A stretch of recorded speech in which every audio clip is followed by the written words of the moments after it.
So hey guys, ভিডিওটা ছিল আমার অনেক দিন আগে। তো আমার সেদিন খুব খিদে পেয়েছিল, তো শুভ বললো যে তুমি ম্যাগিটা বসাও, তারপরে আমি করে দিচ্ছি। আমি কি যে ম্যাগি বসালে আবার কি করে দিতে হবে, ঠিক আছে। তো আমি ম্যাগি বসালাম, তারপরে এই শুভর ক্যারামতি দিয়ে ম্যাগিটা বানাচ্ছে।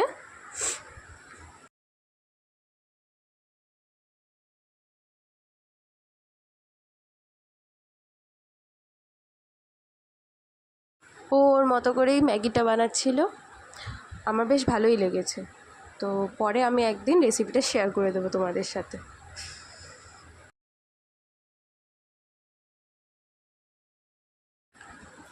আর তোমাদেরও যদি রেসিপিটা খুব তাড়াতাড়ি লাগে তাহলে আমাকে কমেন্ট করে জানিও, আমি কিছুদিনের মধ্যেই রেসিপিটা শেয়ার করে দেবো।